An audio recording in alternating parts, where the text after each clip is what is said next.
Bismillahirrahmanirrahim. Dear students, Assalamu alaikum.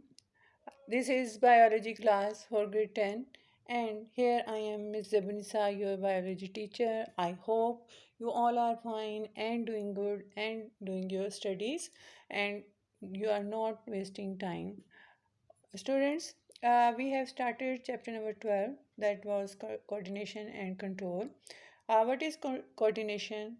Coordination is coordination of different organs to perform a certain action. यानी हम जो भी काम कोई भी एक्टिविटी परफॉर्म करते हैं उसमें कोई एक बॉडी ऑर्गन इन्वॉल्व नहीं होता, उसमें कई हमारे मसल्स भी इन्वॉल्व होते हैं, हमारे बोन्स भी इन्वॉल्व हैं, हमारे ऑर्गन्स भी इन्वॉल्व हैं, तो इन सब में एक कोऑर्डिनेशन होता है. So how this coordination is brought about, कि ये कोऑर्डिनेशन कैसे होता है, ये हमने किया कि there are two types of coordination. Nervous system coordination जिसमें ब्रेन और स्पाइनल कॉर्ड शामिल होते हैं, एंड केमिकल कोऑर्डिनेशन जिसमें एंडोक्राइन ग्लैंड जो हैं they perform their action. Then we did the major components of coordinated action, के जो भी हम एक्शन परफॉर्म करते हैं, जो भी हम एक्टिविटी कर रहे हैं, उसमें कौन से कंपोनेंट इन्वॉल्व हैं. First of all the stimulus. Stimulus, what is stimulus? Is that any internal or external change which brought about an reaction. कोई भी हमारे environment में change, चाहे वो outside the body है या inside the body, उसको हम stimulus कहते हैं, और जिसकी वजह से कोई एक्शन परफॉर्म होता है. और जब ये स्टिमुलस रिसीव हो जाता है, it travel inside the body, then it is called nerve impulse. Next is the receptor. Receptors are the sense organ which receive this stimulus, कि जो हमारे 5 senses हैं, वो जो भी चेंज है, चाहे वो टच है, चाहे वो लाइट के लिए है, हेयरिंग में है, साउंड में है, टेस्ट में है, स्मेल में है, तो ये सब चेंजेस जो हैं ये रिसीव करते हैं रिसेप्टर्स.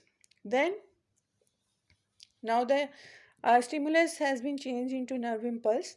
तो वो नर्व इम्पल्स में चेंज हो जाता है, जैसे कि आप इस फिगर में देख सकते हैं. नर्व इम्पल्स में चेंज हुआ. अब ये नर्व इम्पल्स ट्रैवल कर रही है और थ्रू द न्यूरॉन्स, ठीक है, and then it comes to the coordinator, that is nervous coordinator organ, brain and spinal cord. From here this nerve impulse travel to the effectors, और यहाँ पे sensory neuron है that receives stimulus, और यहाँ motor neurons हैं that are receiving nerve impulse. Then it goes to the effector muscle and gland, और फिर हमारा रिस्पॉन्स होता है, जो इसकी आप हम एग्ज़ाम्पल कर सकते हैं कि जैसे सनफ्लावर के लीव्स जो हैं they move towards the light, वो सूरज के साथ साथ मूव करते हैं. इसी तरह अगर हम स्नेक को टच करें या टच मी नोट का जो फ्लावर है उसको टच करें, तो उसकी पेटल्स जो हैं वो क्लोज़ हो जाती हैं, बंद हो जाती हैं, स्नेक अपना शेल में चला जाता है.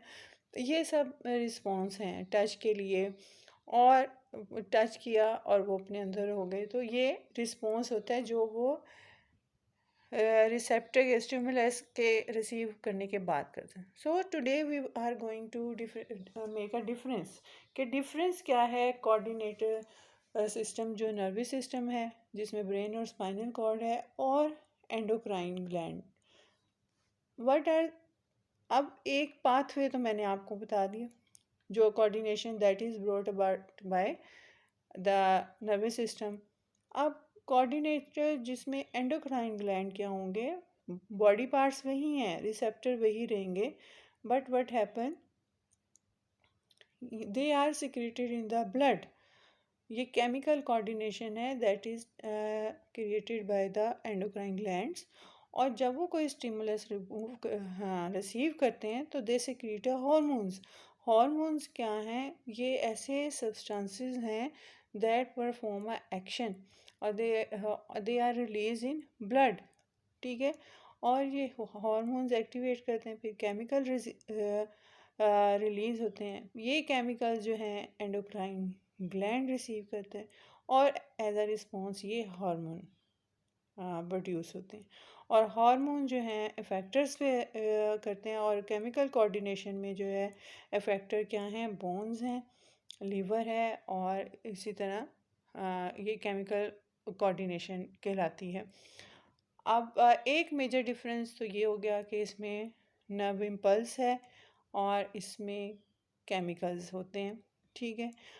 सेकंड, ये ब्लड में रिलीज़ होते हैं केमिकल्स, और ब्लड के थ्रू ये एंडोक्राइन ग्लैंड तक जाते हैं, और फिर केमिकल्स के रिस्पॉन्स में हार्मोन्स रेगुलेटरी सब्सटेंस हैं जो किसी भी एक्शन को परफॉर्म करने के लिए ब्लड में रिलीज़ होते हैं। These are the major difference, but one most important difference between the chemical coordination and nervous coordination is the time period.